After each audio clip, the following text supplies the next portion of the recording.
Hey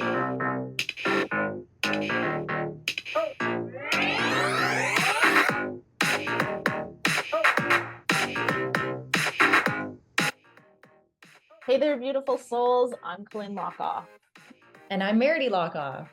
And welcome to Spiritual Sisters of Sass, the podcast where two sisters with a passion for spirituality and a touch of sass come together to explore the exciting world of self-improvement. That's right, Colynn. We embarked on this incredible journey together, diving into different self-improvement techniques, yoga practices, and a whole array of life experiences. Yeah, and through it all, we've managed to create lives that are abundant, happy, and constantly evolving. It's been a wild ride, hasn't it, Meridee? You bet, sis. We've got two very different perspectives on life, but that's what makes this podcast so special. I'm all about diving in head first into life's adventures and embracing every challenge with a bit of sass. While Colynn here, she's got her own unique approach. Yep, that's me. And I'm all about the yoga, mindfulness, and finding my zen. And together we make the perfect balance. So whether you're looking for some wisdom, a few laughs, or just some heartfelt stories, you're in the right place. We're here to share our personal experiences and insights with you, all while exploring the wild and diverse world of self-improvement. So grab your headphones and get ready for a fantastic journey with us. Spiritual Sisters of Sass is here to uplift, inspire, and keep it real. Thanks for tuning in, lovely listeners. Let's dive in. Spirit and sass. Here we go.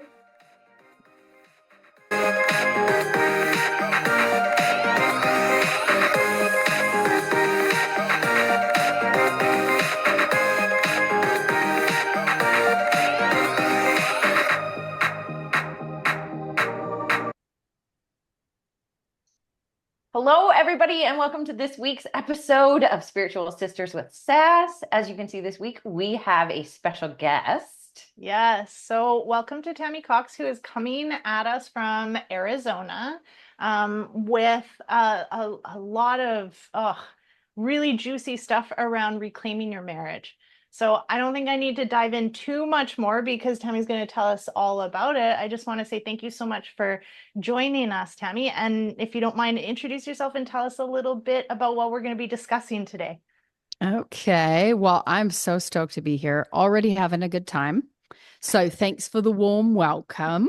Yes, I am Tammy Cox from Arizona, and I help women save their marriage from divorce, whether or not their husbands are on board, by healing the wounds caused by childhood trauma. So I've actually broadened out. Now I work with women who are looking to find love as well, because it's really the same path. The thing is like, if we don't have something that we've really, really wanted, or we can't sustain it, like it comes and goes, there's only one reason why, and that's there's a belief in the way. So what I work with my clients on is really finding the beliefs that are holding them back from the desires that they want. So we do a lot of inner child healing. And yeah, was there a particular...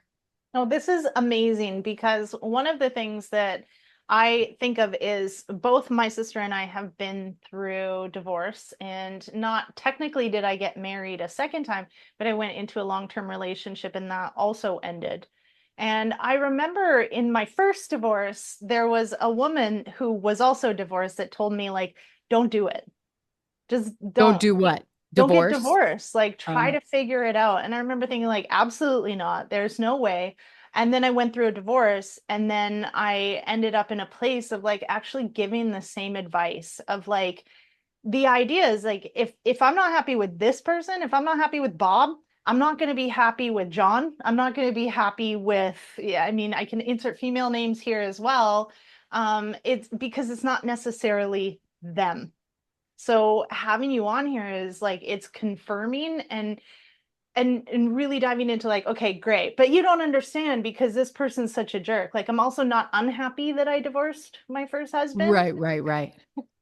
No, it's true. It's like what I tell people, especially from the point I'm at now, is like, you can do that. You can move on, get a divorce, go to the next, go to the next, go to the next, but you're going to see similar patterns. Because what I do with my clients is like, okay, if you go through this healing journey with me, I'm really not attached to saving the marriage, because sometimes there is an unhealthy dynamics that I wouldn't really suggest they stay in. What I am attached to is their healing journey. So if you are showing up as the whole being you are, you're not going to put up with the you're not going to put up with this. You're also going to show up in all of your power. You're not going to allow this person to treat you that way or whatever. You are going to be the fullest version of you. So I'm actually not attached to that particular relationship. However, when you start to go through your traumatic events in those first 5 years, what you'll notice is the pattern in which you experience these love relationships, and really all your relationships, is because of those early experiences, because that's what created the beliefs. And that's when you created them. So I say, with my ladies, I'm like, we're going to put our blinders on for a bit, and you're not going to look outside of yourself for anything, because, as within, so without, as above, so below. So if you are happiness, it's an inside job. Love is an inside job. It actually comes out from you and reflects back to you. Whatever you're giving out, it's reflected back to you. So you can look at all the relationships and say, they're all a reflection of your relationship with yourself. Yes. So, you can move on from partner to partner, but you're not going to get very far. Yeah, I love that. We just had a mastermind like right before this call, and my daughter's in the mastermind, and she was vulnerable, and it was so beautiful to witness, because she's fighting with her current partner because he never has her back. And the whole time she's explaining or sharing her story, he doesn't have her back because she's always negative. She's always this, she's always that. But at the same time, she is inserting how she's wrong and how she's annoying and how she does this wrong. And so I said, what does it look like when someone has your back? And she said, well, they're confident in me, they're defensive of me, and they love who I am. And I said, well, how do you expect Leo to have your back when you don't even? Because you've told us how annoying you are. You've told us how you're wrong. And I hear you gaslighting yourself. So you want someone outside of you to have your back when you don't even have your own back. Yeah. How's that going to translate in your marriage? And she was just like, it was a deep moment for her, really beautiful to witness. But like, also, we tend to want like someone else to fix it for us. Yes. And they never do. Yeah. They literally can't, because our belief controls the way we even see it, right? It's the reason why we feel the way that we do. It goes, all of our beliefs are held within the identity, and the identity creates the belief, and the belief creates the thought, and the thought creates the emotion, and the emotion creates the circumstances of our life. So if our results are not what we want it to be, it always will go back to a belief. So as long as we're needing someone or something outside of ourselves to do X, Y, Z to make us happy, then we're never going to be in our fullest power or be fully empowered to create for ourselves. Right? It's just the codependent strings that can go right so deep. I'm totally taking over here, Meridee, but that was like what we were focusing on, is like I have people work through like, what are your three main stories that are kind of always running in your head? And so her three main stories are, I'm a bitch, I'm alone, and expressing emotion is bad. And so here she is in a situation where she's really upset with someone that was a friend that kind of like messed her over. And so she's super negative about this person, had to spend the weekend like at a vendor's market. And then she comes home and then she's complaining to her husband who doesn't have her back. And so I'm like, well, what story's running there? I'm alone. Because essentially she's pushing a friend away, and she's also pushing her husband away because he's not doing what she wants. And then the minute she starts to express emotion, she cuts it right off because it's bad. And then she turns into a bitch, which is like, there's her stories. And it's like, she's just confirming them, but then also like wanting this to be different, but not even having her own back in the moment. Yeah. But the awareness, right? Right. Like it's so empowering when a client, or in your case, your daughter, can identify, you call them stories. in my line of work, we call them life commands. So it's same thing. It's the words that you made up at that young age that have been following you this whole time. They're the deeply stamped ones. It's so empowering to recognize not only, okay, I got my stories here. They're at the top of my head. And now I can see all the events where they come out, right? So empowering. Yeah, Because it is. we can't not have the stories. Let's not judge them anymore. We all have them. That's the way that we are human beings. We have this story, or else we'd come into this world with we'd be blobs because we had no meaning of anything, right? I guess we kind of are, but we are downloaded with these ideas. And I've noticed with my commands, they actually go down generational. So, I've passed my kids get both my husband and I's commands, and I've inherited my parents' lovely commands. And so it's really so powerful to know those. So hooray you have to for see her. it in order to start to change it. I First of mean, all. you do, it's the awareness, right? Yeah. The awareness that, okay, this makes sense. I have these. Yep. And it's so interesting because through the last year of us doing this podcast, both of us have done so much personal growth. And I see now, because I've been dating and over the last year on and off, and through that process, learned what my type was, because I said, I don't really have a type. Well, my type was a douchebag who was going to treat me badly. And so I've really spent a lot of time working on myself, loving myself, accepting myself, that I am an imperfect human being with things that I can work on, but that also I'm kind of awesome. And so doing all of this work and now dating this, honestly, incredible man. And, what I love about him is that he's so kind and he's so sweet and he's thoughtful, and he's also flawed. And in all of I know, but here's the crazy part. In all of my relationships, I would look at this total fucking douchebag, and put him up on this pedestal and just be like, oh. And it was like he had no flaws, except he was one of the most flawed people because he treated me like shit all the time. I allowed it. I created it. It was my story that came with me. And because of the work that I've done around this story that I had, now I have this man. And as you guys were speaking, I see the reflection of myself in this man, because I'm so much kinder to myself. I'm so much more all of the things that I see in him are things that I see in myself, but I also see my flaws and I see his flaws and I accept his flaws and I'm okay with his flaws. Whereas before I rejected my own flaws. My own flaws weren't okay. I almost needed to be perfect. I didn't know how not to be perfect. Now I realize, and then I would tell people you're not going to be perfect until you're dead. There's that. And then there's also these words that we use, I think that there's perfection in the imperfection. You didn't come here to live this existence. Okay. When was this going to be? Okay. No, we didn't come here to flatline life. We came here to go up and down and up and figure stuff out and expand and grow. How lame would it be if everything were perfect? Right?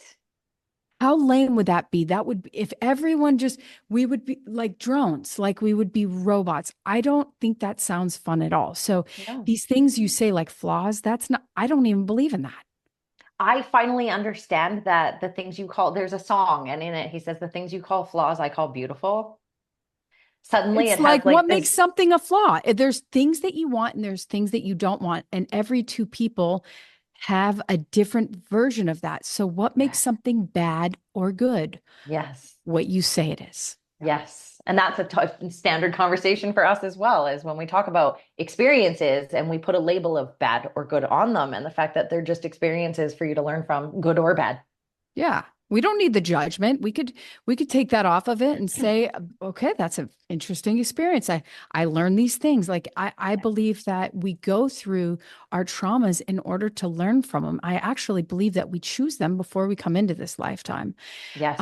for the So expansion, interesting for because the compassion that we get to create, right?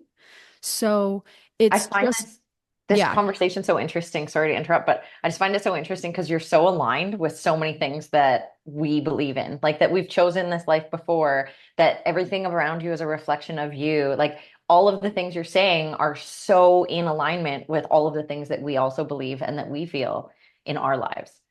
I love having those conversations. That's why I love doing this, is like I get to connect with people that, I don't see a lot in Yeah. my personal reality. Yeah. Yeah. Absolutely.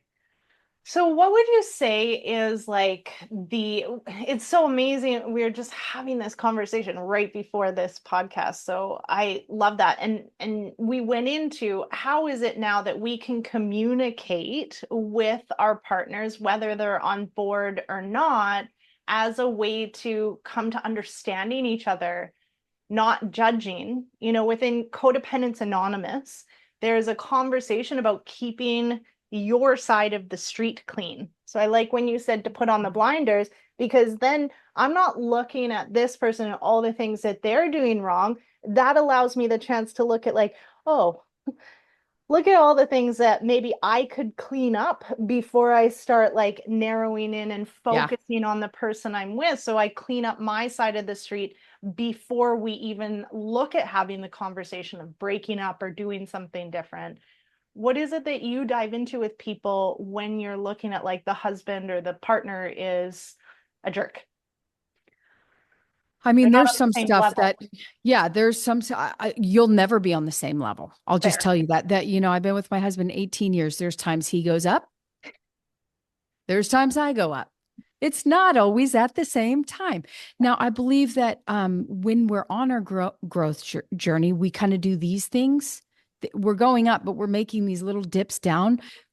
We got to look at it as a whole. We are going up. Yeah. It's not going to be just like this Right. straight, smooth ascension. So I feel like as long as we're looking for anything or anyone outside of us to be different than they are, like when my husband does something that annoys me, sometimes I'm unconscious and I react, right? But usually I take it as an invitation. If it bugs me, it's triggering something within me. Let me look at what it's triggering within me. And when you do that and you don't make it about other people or other things, when you go through these painful things, if you just go within, that's where all your answers are. And you're going to see why that thing hurts so bad. And we just take this viewpoint on something that isn't necessarily right or wrong. It's just the way that we see it. And if we could look at everything as neutral, then we'd be able to see the wisdom in all of it. But like, you pick that person. If you guys are in each other's field for any significant point in time, they're reflecting back to you. So as long as you're looking at them and saying, "Oh no, it's a them issue," then like I said, you can't be the creator of your own universe. You are the victim because things are constantly happening to you. Right. You have no control. So that's why I choose to take the stance of like, I am owning my life 100%. Everything that I experience is because of me. It's not because of anyone else. I take that stance because it's the only way to be 100% empowered. Mm-hmm. Mm-hmm. I also found that like this place of ownership can really mess with a marriage, right? I've been in ownership relationship until more recently. And do you mean like possessiveness? yeah. Oh, yeah, yeah. Like you're mine and I'm going to tell you who you can and cannot talk to. Right? Like Yeah. creating my own suffering in the idea of like ownership as opposed to two sovereign, independent beings coming together because they choose to be together, Yeah. as opposed to like you're not allowed to talk to her. Yeah, I'd love someone to try and tell me what to do. Yeah. I am just like, because I'm big into personalities too, and our personalities tend to attract, it's opposite.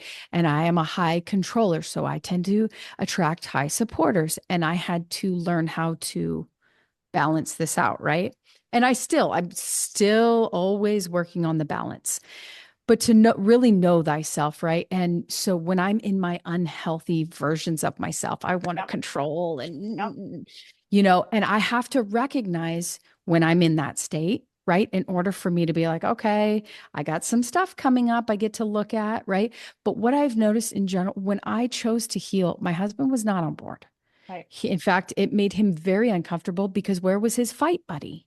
All of a sudden she wasn't there and she was saying things like, I don't care if we stay together. I'm going to get myself healthy and you're not responsible for my happiness and I'm not putting that on you anymore. And so it shifted the dynamics. And at first it scared him. And when I think when it changed was he started to see me grow. And I think he wanted a little bit of that peace that he saw me have. Like I just had this remarkable peace and I was happy and I was less looking to him and nitpicking at him and worried about him because I was just I was working on me, right? And that's what will happen to your partner when you truly heal. Either they're going to eventually make that ascension up with you, or they'll just disperse. The universe will take them out of your experience altogether in some way, shape, or form. Yes. But we are magnets. We can't not be a magnet. So whatever we draw to us, we are drawing to us because we're magnets. So yeah. Yeah, I love that. So let's just say that someone comes to you and, their husband's an alcoholic and they're either emotionally or physically abusive. And now I'm like, I need to leave him. You already know if I leave him and don't do this work, I'm moving on to the next one, which will probably be 10 times more. Another alcoholic. Yeah.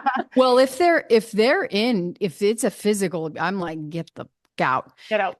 Either way, she's got to do her work. And that's what I say. If you are attracting unhealthy relationships, it's because you need to heal.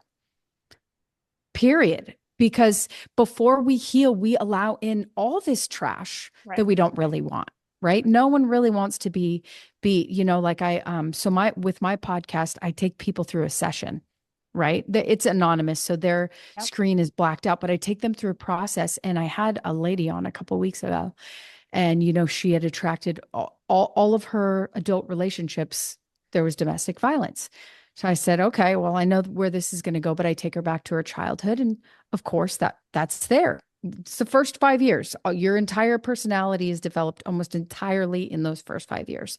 So I know it's what's going to be there when I take her. But it's just like there's only one reason why you would think that is an okay relationship, and it's because you experienced it very young. So if you do not fix that, if you do not fix that little 5-year-old girl within you who is still broken and hurting and crying out, if you do not meet her where she's at, then you could just expect that you will get another abusive relationship. So that makes me ask you, what would be some of the tools that you would give these people, or the way you would walk them through? So say we have a session and I tell you, oh my God, my dad beat me. My dad didn't, but say I'm under 5 years old. My first memory is that my dad was beating me silly. And that's why I date men that beat me. How would you help me to I have a better idea. Okay. Since you were just dating someone and you have recognized a type, are you willing to maybe move Meridee through this? Because there's some healing to do around. I love that you do that as part of your podcast.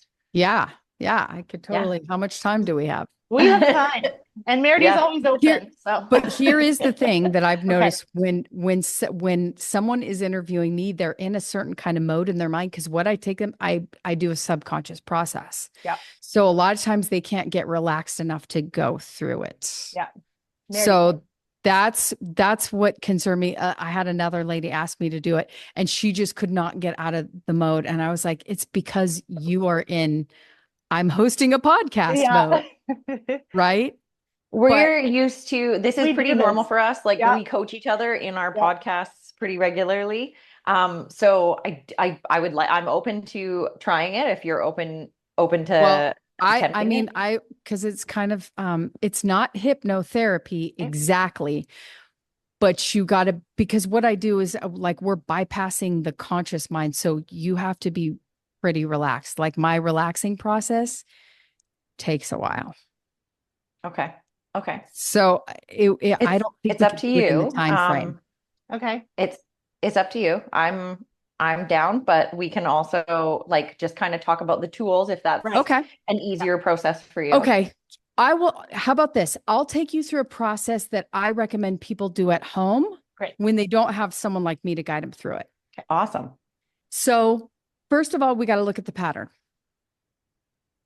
What's the pattern? The pattern You said the men are toxic. So tell me, describe them to me. They are perfect. They're never at fault. Not how you view them. Tell me No, about. this is them. This is Okay. them. Oh, in They their think they're eyes. perfect. Okay. That's so funny because I'm already seeing this. They think they're perfect. Nothing they do is ever wrong. It's always someone else's fault, which of course I'm the one there. So it's always my fault. Um, it's they don't, women are just shit. So they don't deserve respect. They don't deserve appreciation. Um, Basically, I am a really good looking vagina for them to fuck. Anything else? Can you think of anything, Lynn, that like, Yeah, I'm like thinking about like addicted to porn, chauvinistic, okay, yep. misogynistic. Okay. So now close your eyes.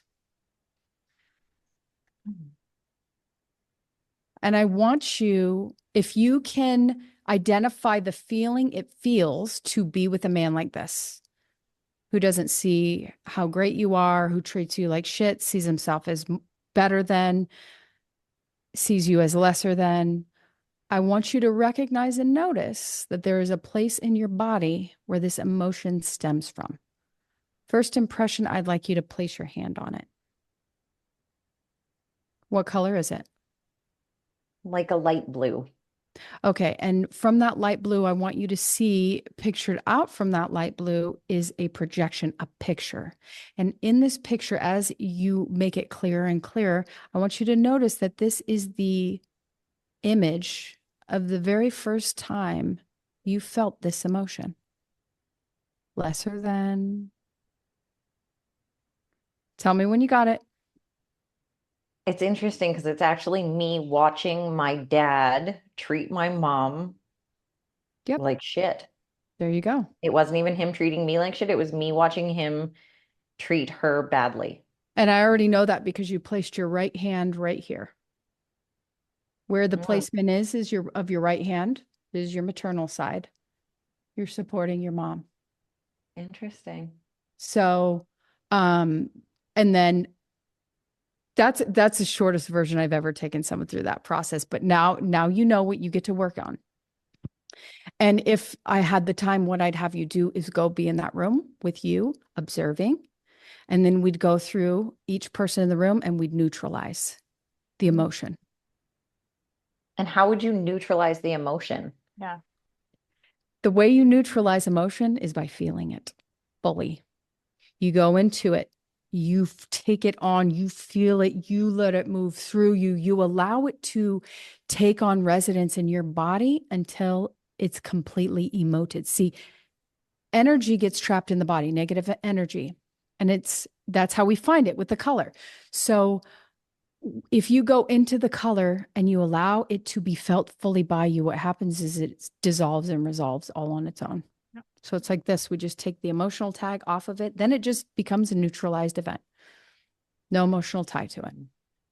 Very interesting. And it's a similar method that Lynn will use when we do some of our coaching stuff as well. And it's something I use with a lot of my clients as well, is just to let them sit with that, to move through it and actually feel the emotion instead of what we have a tendency to do, which is we have a tendency to stick it between our heart and our throat, right?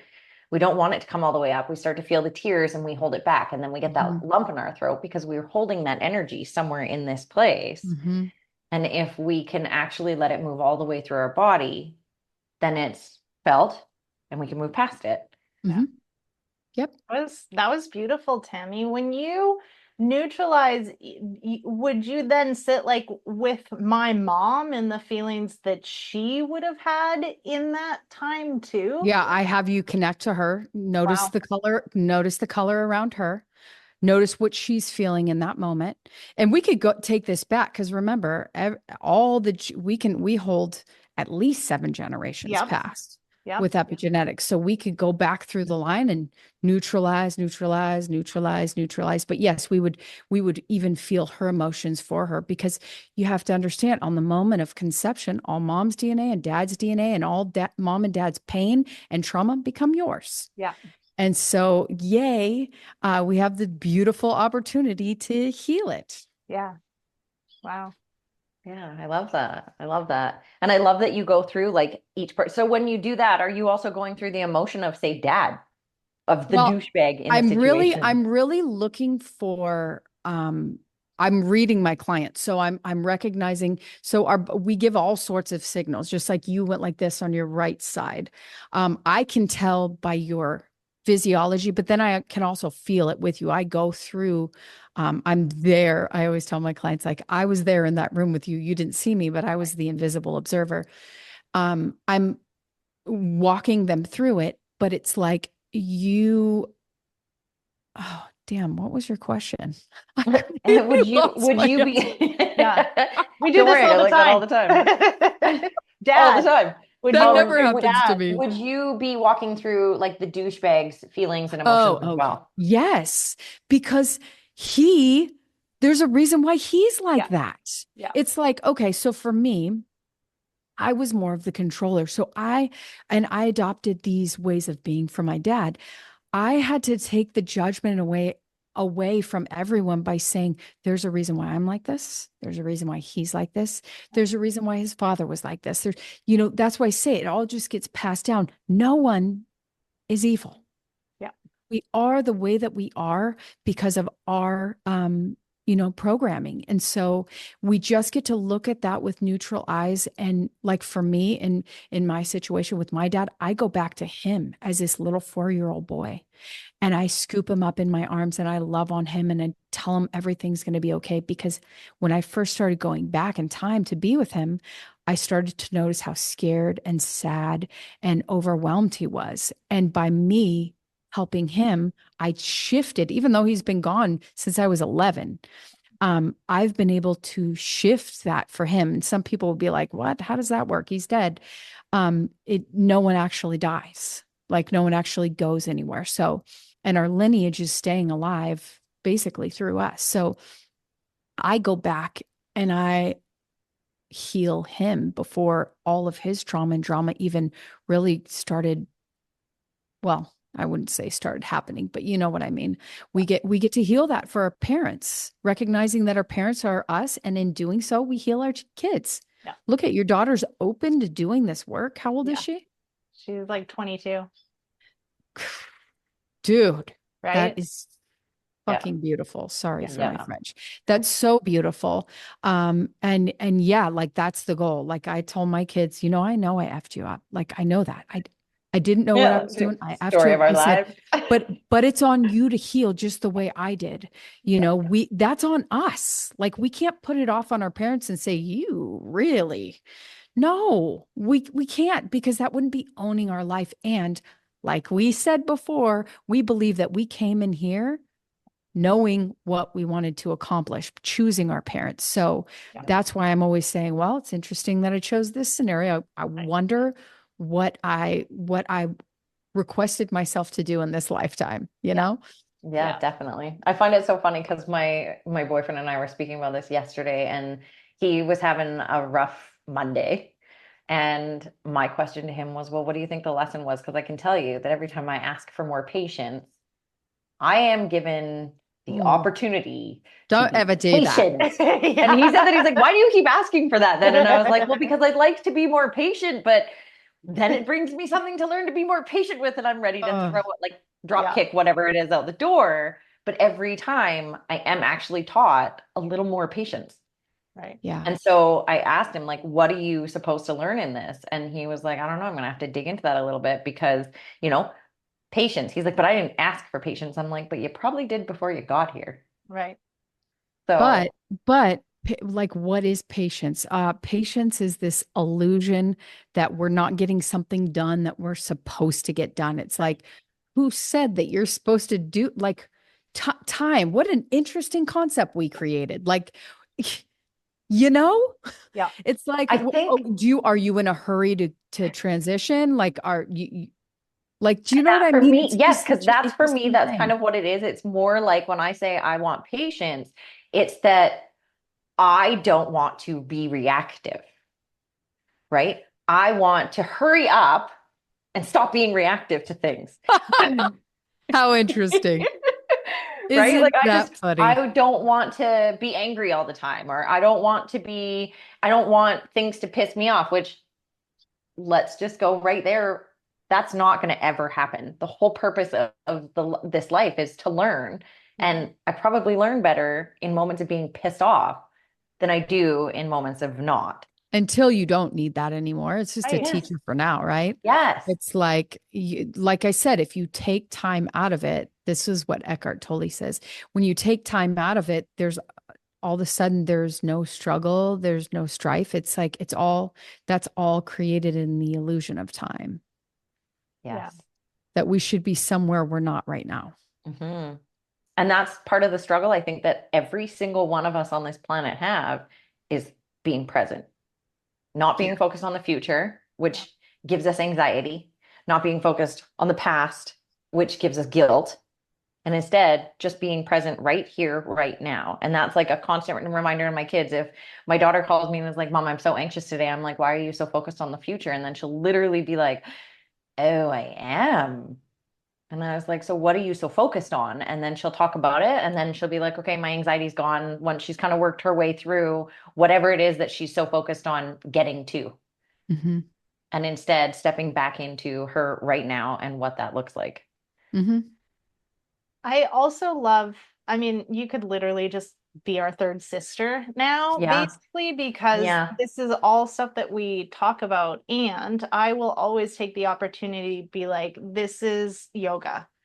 Because there's a misinterpretation or a misidentification of yoga being an asana practice. But the Mm-hmm. reason that teacher trainings become so popular now is because this is at the core of yoga. This is what's taught. This is a practice that is 10,000 years old. And I love how it's hitting mainstream. Yeah, we've kind of lost, okay, well, yoga is, I'm going to do all these postures. And that's how many people identify as it. Yet this and books that are written by so many different authors, it's like we're all saying the same thing. We're just saying it in a different way that it can land for people that are ready to hear it, right? Yeah. Because you can go through all of this. Let's just say with someone who's like, my husband is an alcoholic and he hits me, and then now you need to take personal responsibility, which means I need to get out of victim. And that can be a very hard place for some people to leave.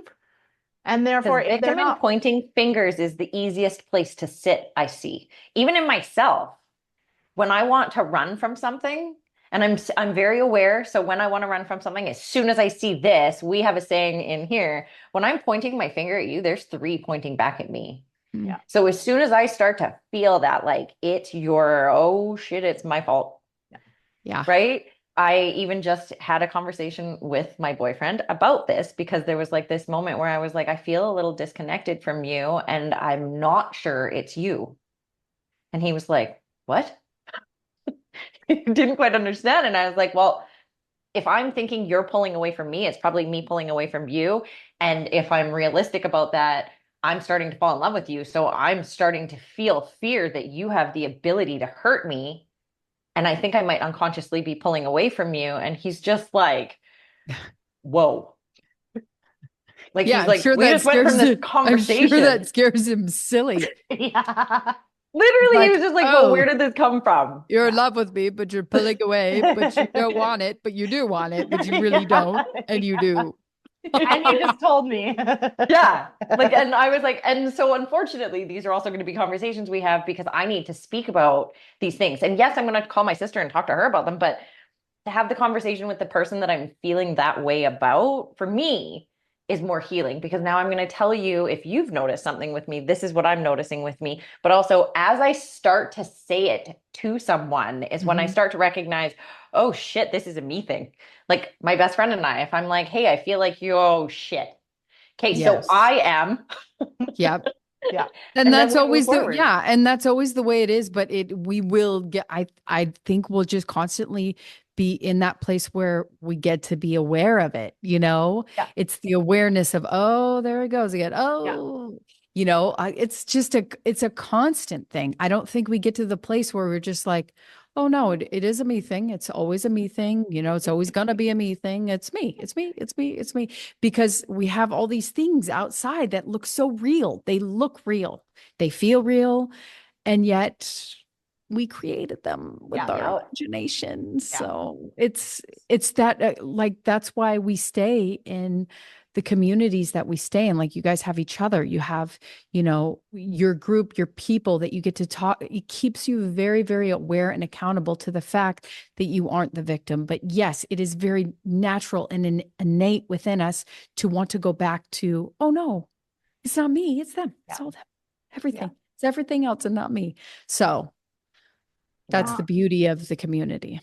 I'm so stoked by the work that you're doing, and your podcast sounds amazing. I love that people have the opportunity to like sit in it. So would you tell us more details about your podcast and what that looks like? Yeah, it's called Behind the Veil, Anonymous Transformations. And yeah, people come on. I don't know them before they come on. I'm going to start to ask some coaches that I know because I think that would be cool. But they come on for the first time. We look at whatever their struggle is, whatever the pattern is, and then we take them. Me, I take them, not all of us. I take them through a process to neutralize the trauma, and then they get the enlightenment of understanding how that pattern came to be. And I usually give them some homework to work on afterwards. Right. So yeah, I love it. I absolutely love it because I believe it's a give, give, give. First of all, people get a free transformation, but then the people that get to watch it, they're really only watching me because there's like a picture covering them, but they get to hear them and watch me take them through the process. And then I believe that this allows the watcher to also be able to go through the process. Because, when you watch someone have a transformation, it affects you and gives to you. Yeah. Like every time I take someone through it, I get something out of it too. Yeah. So I love it. Yes, I said that in the mastermind today. So my daughter started sharing, and then, once she went through and we were kind of coming to a close, immediately she starts with, I took up too much time. And I'm like, okay, so everybody here, who thought this was a waste of time and got absolutely nothing from it, and of course, everybody got something from it. So then I said, okay, who can relate maybe with a different story? And everybody put their hand up. And I remember a coach I had, she said, the transformation lies in the sharing. So when you don't share, when you aren't open to being vulnerable, then you're actually doing a disservice to humanity. So both the people that are anonymous and coming on are not only helping to heal themselves, but they're helping to heal everybody else because we all are the same. I say same story, different narration. Yeah. And it ripples out, right? Yeah. Like when I just look at my kids and my family, how they transformed through my transformation. They didn't do any of the work, but they showed up differently because I showed up differently. And that's how we get to ripple out and affect the world by just a little pebble, every time you do something to heal that inner child, it's rippling out and having massive effects all the way across on the other side of the world. I'm excited to see how my children, if they choose to have children, their children are affected by their own personal work that they're doing, because my kids are 20, almost 23 and almost 21. And they are so, I don't know what the word to use. I want to say advanced compared to some of their friends because of the work that I've been doing on myself and leading by example. And then them being willing to have these hard conversations, these difficult conversations, looking at themselves.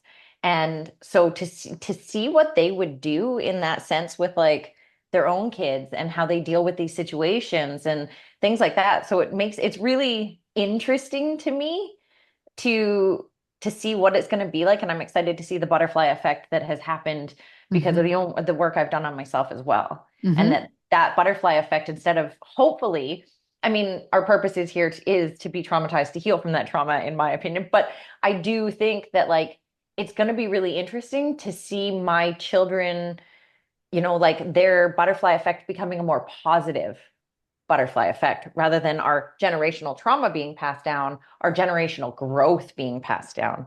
Yeah. Yeah, absolutely. So It has to happen. It's law.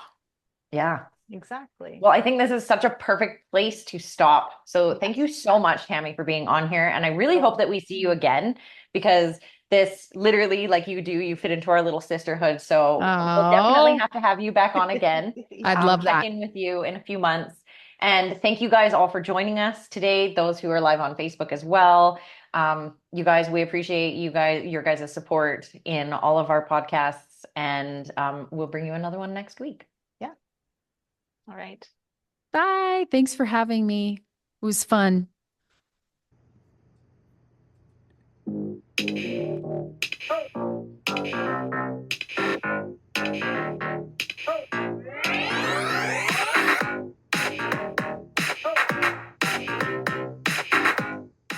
Thank you for joining us on this spirited journey today. We hope you enjoyed diving into the world of self-improvement with us. Two sisters who found their own unique paths. Remember, life is a tapestry of experiences, and it's how we embrace them that makes all the difference. So whether you're on your yoga mat, exploring mindfulness, or simply navigating life's twists and turns, always keep that spirit and sass alive. We are Colynn and Meridee Lockoff, and we're here to remind you that happiness and abundance are within reach. Stay connected with us on social media and keep those questions and stories coming. We love hearing from you. Until next time, beautiful souls, keep doing the work, keep sharing your experiences, and keep living a life that's authentically you. And never forget to add a little extra sass to your day. Spirit and sass, always.